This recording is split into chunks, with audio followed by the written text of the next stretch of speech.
Hi friends, what's about you? I hope all of you fine. Today our topic is UV visible spectroscopy. अब हर जो हमारे पास ये topic है हम इसको डिस्कस करने से पहले इस टॉपिक के हेडिंग को देखेंगे। इसमें भी आधी कहानी छुपी होती है। ये देख इसके हेडिंग क्या कह रही है हमसे। UV visible spectroscopy. पहले स्पेक्ट्रोस्कोपी देखते हैं। स्पेक्ट्रोस्कोपी का क्या मतलब? Interaction of light with matter. मतलब ये कि हमारे पास जो लाइट जब मैटर के साथ इंटरेक्ट करती है तो उसकी स्टडी को हम क्या कहते हैं? स्पेक्ट्रोस्कोपी। अब जो हमारे पास लाइट है, ये लाइट क्या है? ये अगर हम इसे ब्रॉड टर्म में देखें तो ये जो लाइट है वो इलेक्ट्रोमैग्नेटिक रेडिएशंस हैं। और हम कह रहे हैं यूवी विजिबल, मतलब कि हमारे पास जो इलेक्ट्रोमैग्नेटिक रेडिएशंस हैं वो हमारे पास 7 हैं। उनमें से हम जीएसपी का उनमें उनको एक स्पेसिफाई कर लेते हैं। उनमें से हर एक कंपाउंड की जो वेवलेंथ है अगर उसके यूज़ करते जाएं तो उसी का नाम रखते जाते हैं। यहाँ इस स्पेक्ट्रोस्कोपी में हम यूवी यानी अल्ट्रावायलेट विजिबल दोनों की वेवलेंथ को यूज़ करेंगे तो इसका नाम क्या रख दिया गया? UV visible. अब इसके देखते हैं कि ये है क्या। द स्टडी ऑफ यूवी की बात करें और विजिबल की। यूवी विजिबल स्पेक्ट्रोस्कोपी क्या है? The study of electromagnetic nature of UV और विजिबल। मतलब ये कि जो हमारे पास स्पेक्ट्रोस्कोपी है हम इसमें इलेक्ट्रोमैग्नेटिक नेचर है जो यूवी का या विजिबल का, दोनों की स्टडी करेंगे। अब इसके पहले मैं यूवी और विजिबल में थोड़ा डिफ्रेंशिएट कर लेते हैं कि होती क्या है। यूवी की ये जो होते हैं वो बहुत ज़्यादा पावरफुल होते हैं। सॉरी, ये हमारे पास क्या है? पावरफुल है। और हमारे पास जो विजिबल है वो लेस पावरफुल है, मोर है। ये हमारे पास लेस है पावरफुल। और हम इसकी बात करते हैं तो ये यूवी जो यूज़ होते हैं वे मतलब ये लिक्विड और गैस के लिए ओनली यूज़ होते हैं। इसकी स्पेक्ट्रोस्कोपी सिर्फ लिक्विड और गैस के लिए हम यूज़ कर सकते हैं। जबकि हम बात करें विजिबल की तो विजिबल में हम लिक्विड गैस सॉलिड तीनों की करते हैं। मतलब ये कि हमने इन दोनों में डिफ्रेंशिएट कर लिया कि हमारे पास जो यूवी होती है वो मोर पावरफुल होती है और जो हमारे पास विजिबल होती है वो लेस पावरफुल होती है। और हमारे पास जो यूवी होती है वो किसके लिए यूज़ होती है? लिक्विड और गैस के लिए। जबकि हमारे पास जो विजिबल स्पेक्ट्रोस्कोपी है वो लिक्विड, गैस और सॉलिड की स्टडी के लिए हम यूज़ करते हैं।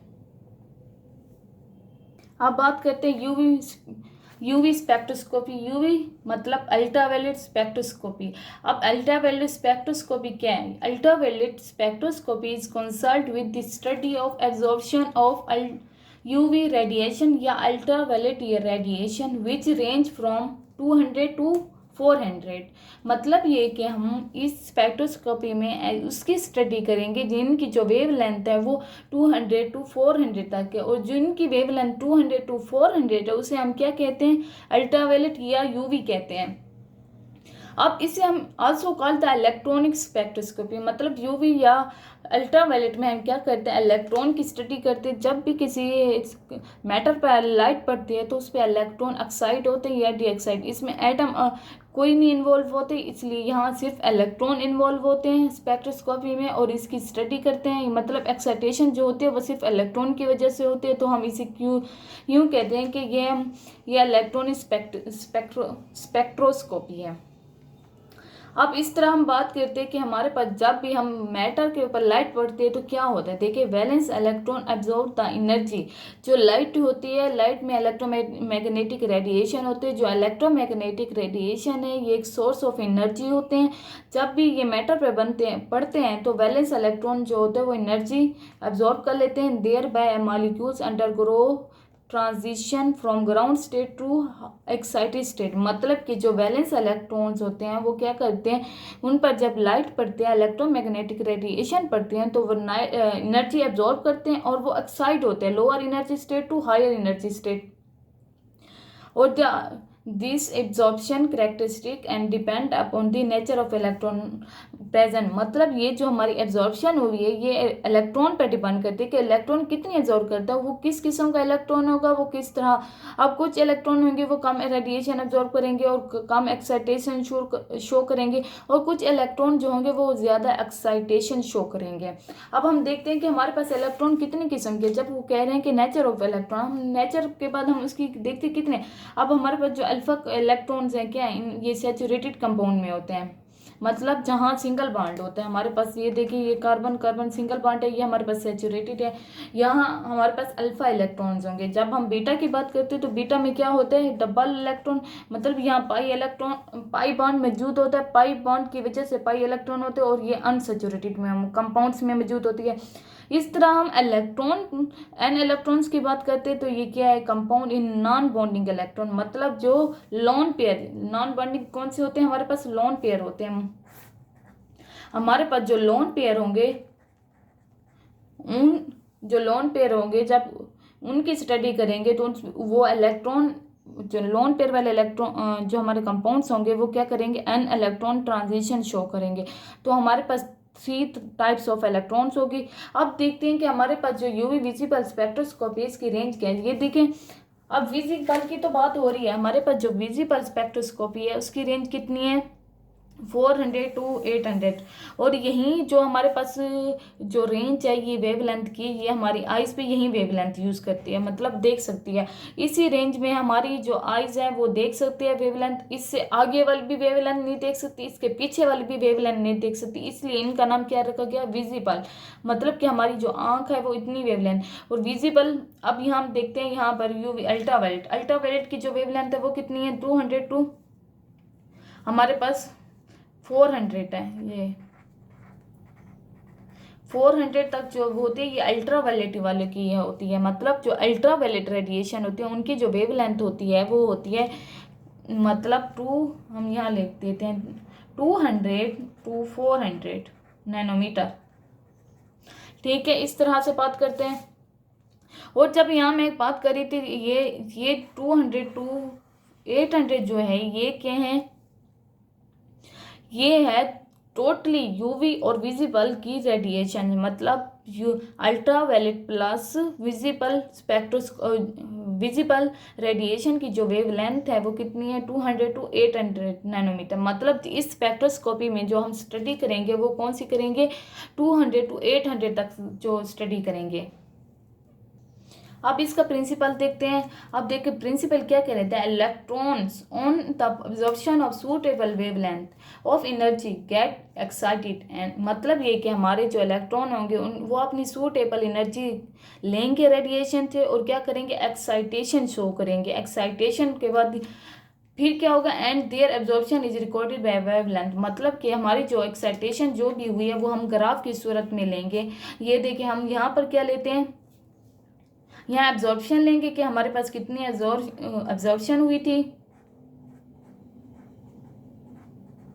यहाँ हम क्या लेते हैं, वेवलेंथ। वेवलेंथ जो होती है वो हमारे पास कितनी थी, वेवलेंथ 200 नैनोमीटर टू 800 नैनोमीटर। अब यहाँ पर हमें पीक हासिल हुई, इसका मतलब कि हमारे पास ये एब्जॉर्प्शन हुई है। इसका मतलब तो यही हुआ कि हमारे पास ये एब्जॉर्प्शन हुई है। मतलब अब हम जो इलेक्ट्रॉन के हम ट्रांजिशन देखते हैं कि जब बहुत लाइट पड़ती है तो क्या होता है, ये देखिए हमारे पास ये ग्राउंड स्टेट है। यहाँ पर जो ये देखिए इलेक्ट्रॉन हमेशा यहाँ होंगे। ये हमारे पास E0 है जहाँ एनर्जी बिल्कुल जीरो है। यहाँ हमारे पास कितनी है, कुछ ना कुछ एनर्जी होगी। ये हमारे पास ग्राउंड स्टेट है। ये हमारे पास कौन सी एक्साइटेड स्टेट है।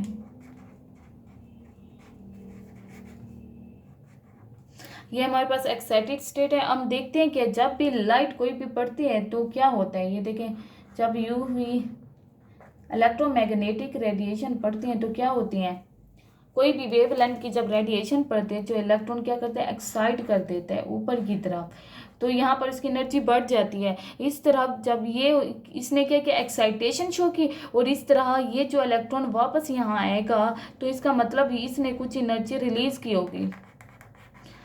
अब ये कुछ एनर्जी, ये ऊपर गया एनर्जी एब्जॉर्ब करके, ये नीचे आया एनर्जी रिलीज करके, मतलब कि यहाँ एक्साइटेशन हुई, यहाँ डी एक्साइटेशन हुई। डी एक्साइटेशन का मतलब जो हमारे पास एनर्जी थी वो वापस किस फॉर्म में आई, मतलब हमारे पास एनर्जी सोर्स में आई। अब ये हमने इसकी एक्साइटेशन देख ली, मतलब ये कि जो इलेक्ट्रॉन एब्जॉर्ब करते हैं रेडिएशन, जितने वो एब्जॉर्ब करते हैं और वहीं वो क्या करते हैं ऊपर हमारे पास हायर स्टेट पे चले जाते हैं, फिर जब एनर्जी रिलीज करते हैं वो एक्साइटेशन स्टेट पे यानी नीचे ग्राउंड स्टेट पे आ जाते हैं। जब हम बात करें कि इलेक्ट्रॉन की ट्रांजिशन की, तो हम यहाँ देखते हैं कि कितने तरह की इलेक्ट्रॉनिक ट्रांजिशन होती है। 4 टाइप की इलेक्ट्रॉनिक ट्रांजिशन होती है। यहाँ हम देखते हैं इलेक्ट्रॉनिक ट्रांजिशन कितनी है, 4 टाइप की। ये देखें, एक हमारी जो इलेक्ट्रॉनिक ट्रांजिशन होगी वो अल्फा, ये हमारे पास अल्फा बॉन्डिंग वाले होंगे, ये अल्फा सॉरी, यहाँ हमारे पास सिग्मा, ये सिग्मा स्टार, ये पाई स्टार, ये हमारे पास कौन से एन इलेक्ट्रॉन वाले। अब देखिए यहाँ एक्साइटेशन कुछ कैसे होती है, ये देखिए ये कुछ यूँ होगी, ये एक्साइटेशन हुई, ये कौन सी हुई, अल्फा से अल्फा स्टार तक हुई। अब दूसरी एक्साइटेशन देखते हैं वो कौन सी होगी, बीटा से बीटा स्टार तक देखते हैं। ये वाली जो एक्साइटेशन है वो बीटा से बीटा स्टार तक हुई। अब और एक्साइटेशन देखते हैं वो एन से हमारे पास कौन सी होगी, एन से अल्फा तक एक्साइटेशन। ये हमारे जो है वो एन से अल्फा तक एक्साइटेशन है। अब जो बात करते हैं एन से पाई की तरफ, ये है वो। अब देखिए हमारे पास जो ये एरो की लेंथ जितनी बड़ी होती हो जाएगी, इसका मतलब वो उतनी ज़्यादा रेडिएशन एब्जॉर्ब कर रहे हैं। ये देखें, ये दोनों इक्वल रेट के रेडिएशन एब्जॉर्ब करें, इनके अगर हम देखें तो इनका साइज इक्वल होगा। ये फिर कम यूज़ कर रहे हैं रेडिएशन, मतलब इनकी कम एनर्जी इन्होंने एब्जॉर्ब की, इन्हें ना ज़्यादा। फिर इन्होंने जो अल्फ़ा से अल्फ़ा ट्रांजिशन हुई, इन्होंने तो बहुत ज़्यादा एनर्जी एब्जॉर्ब की है, तो उन्होंने अल्फा से अल्फा ट्रांजिशन शो की है। अब हम एनर्जी देते हैं, यहाँ हमारी एनर्जी 0 ग्राउंड स्टेट पे है तो यहाँ 0 है, यहाँ हमारे एक्साइटेशन स्टेट पे है तो एनर्जी कुछ ना कुछ है। अब इनके एग्जाम्पल देखते हैं, जो एक्साइटेशन शो हो रहे हैं, इलेक्ट्रॉन कर रहे हैं, वो कौन से हैं। ये देख सिग्मा स्टार्स वाले तो कौन से है यहाँ बॉन्ड होंगे, जिन कंपाउंड के बाद सिग्मा मतलब सिग्मा बॉन्ड होगा वहीं ये वाली क्या शो करेंगे, इलेक्ट्रॉनिक ट्रांजिशन शो करेंगे। अब हमारे पास जो कार्बन कार्बन बॉन्ड है ये sigma two sigma star transition show करेगा, और इस तरह से हमारे पास जो पाई और पाई टू पाई स्टार जो ट्रांजिशन होगी वो किन में होगी, जिनके पास पाई इलेक्ट्रॉन होगा वो कौन से हैं, अनसेचुरेटेड। ये हमारे पास कौन से थे, सेचुरेटेड थे, ये हमारे पास अनसेचुरेटेड है।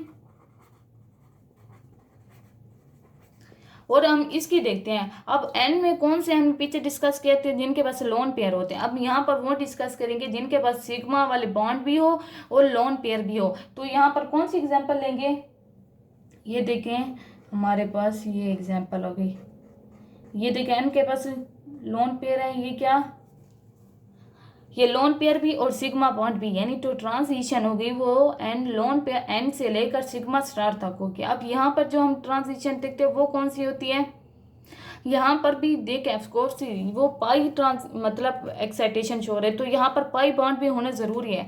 तो यहाँ कौन सी होगी, सॉरी यहाँ 3 आएगा,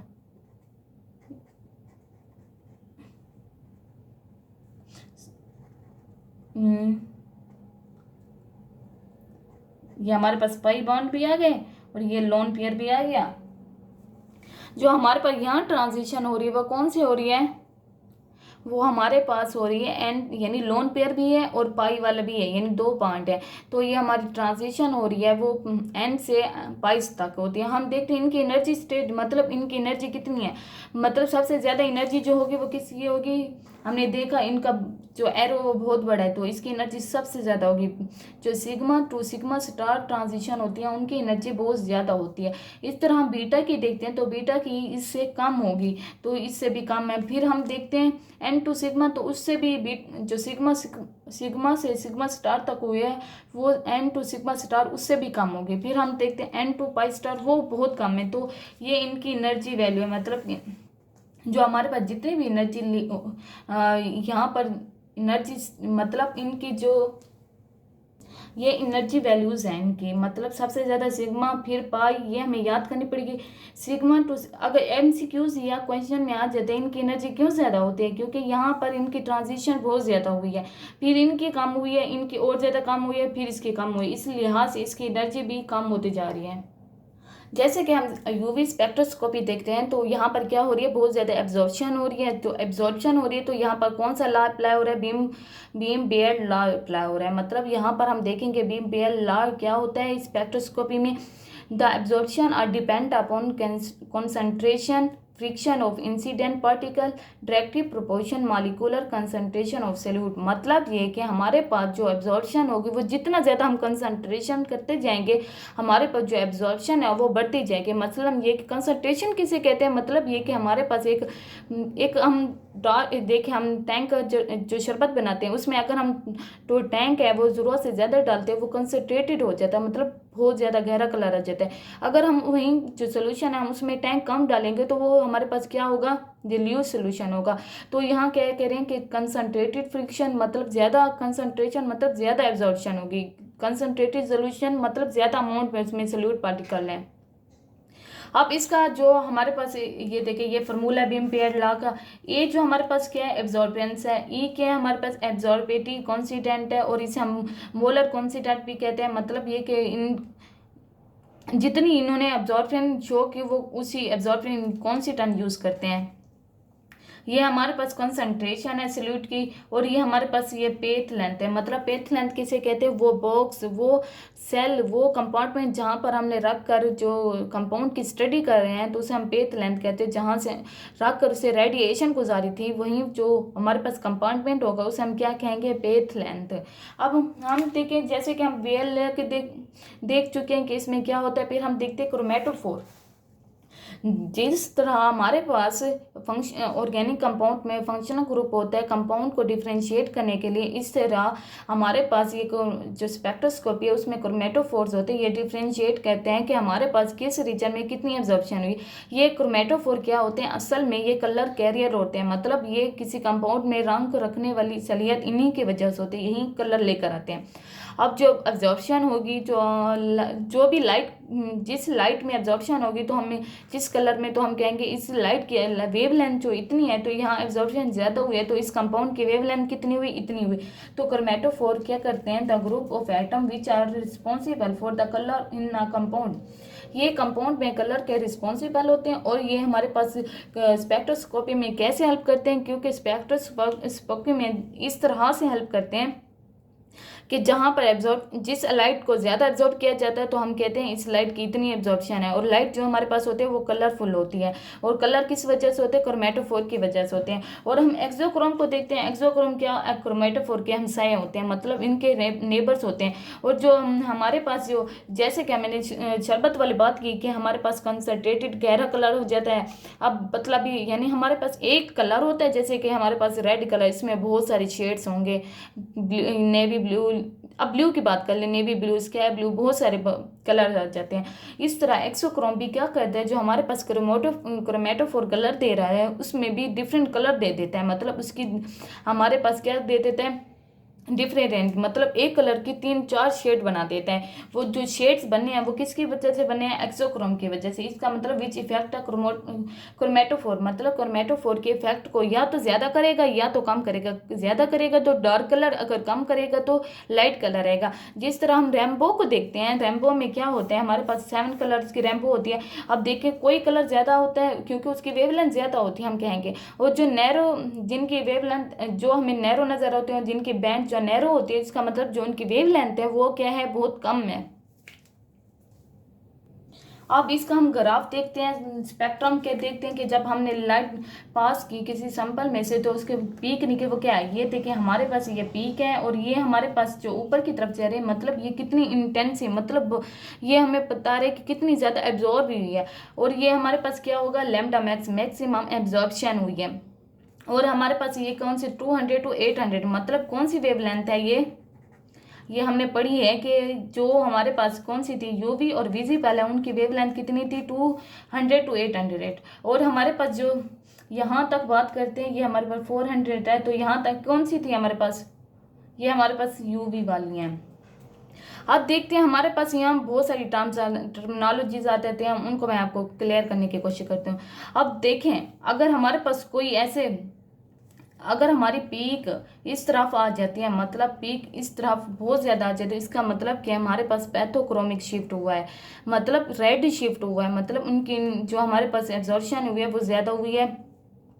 अब हम देखते हैं हेप्सोक्रोमिक। हेप्सोक्रोमिक का क्या मतलब, जो हमारे पास जो वेव लेंथ, यहाँ ज़्यादा वेव लेंथ यूज या मतलब ज़्यादा से ये नहीं कि ज़्यादा अब्जॉर्ब किया, मतलब ज़्यादा उनकी, ये देखिए यहाँ उसकी जो वेव लेंथ की, ऐसे समझें ज़्यादा अमाउंट में नहीं की, लेकिन ज़्यादा वेव लेंथ, मतलब ये कि हमारे पास 400 से ऊपर, ये नहीं, यहाँ 600 कह सकते हैं, 700 नैनोमीटर यहाँ वेव लेंथ हुई है।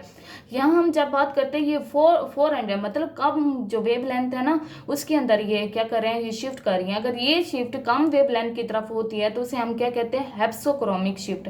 अगर ये वेव लेंथ ज्यादा, अगर ये शिफ्ट, ये वाला जो शिफ्ट है, ये किसकी तरफ हो जाता है, ज़्यादा की तरफ हो जाता है, तो इसे ये वाली शिफ्ट को हम कहेंगे रेड शिफ्ट। जो कम की तरफ उसे ब्लू शिफ्ट, उसे जो रेड वाला होगा उसे हम पैथोक्रोमिक शिफ्ट कहते हैं, और जो हमारे पास ब्लू वाली शिफ्ट होती है उसे हम क्या कहते हैं, हेप्सोक्रोमिक शिफ्ट कहते हैं। और ये हमारे पास जो पीक हासिल हुई है क्रोमेटोफोर की वजह से हुई है, मतलब कलर पिगमेंट्स की वजह से हुई है। अब अगर हम इसकी इंटेंसिटी बढ़ा देते हैं, अगर कोई, ये देखें, अगर इस कंपाउंड की इंटेंसिटी बढ़ गई, इसका मतलब क्या है, ये हाइपरक्रोमिक शिफ्ट है। अगर उसकी इंटेंसिटी क्या हो रही है, कम हो रही है, तो हम उसे क्या कहेंगे, हैपोक्रोमिक। कभी कभार ये हैपोक्रोमिक और हेप्सोक्रोमिक में स्टूडेंट्स मिस्टेक कर देते हैं। यह हेप्सोक्रोमिक मतलब ब्लू शिफ्ट, और हैपोक्रोमिक मतलब जो हमारे पास इंटेंसिटी हुई है वो कम एब्जॉर्ब हुई है। देखें, हैपोक्रोमिक शिफ्ट टूवर्ड हाई इंटेंसिटी, मतलब ऊपर की तरफ ज़्यादा, ये जो पीक होगी वो ऊपर की तरफ चली जाएगी, यूं को तो यूं चले जाएगी। अगर हमारे पास हाइपोक्रोमिक आ जाती है, मतलब जो इंटेंसिटी होती है वो कम एब्जॉर्ब हुई, तो उसकी यूं पीक आएगी। तो ये this is all about spectroscopy, UV visible spectroscopy. तो गाइस प्लीज़ चैनल को सब्सक्राइब, लाइक और कमेंट्स ज़रूर कीजिएगा, क्योंकि इससे हम मोटिवेट होते हैं। लाइक कमेंट्स करने से आपका कुछ नहीं मिल जाएगा, लेकिन हमें मोटिवेशन मिल जाती है कि हम इससे भी अच्छी अच्छी वीडियो बनाएं। This is all about spectroscopy, UV visible.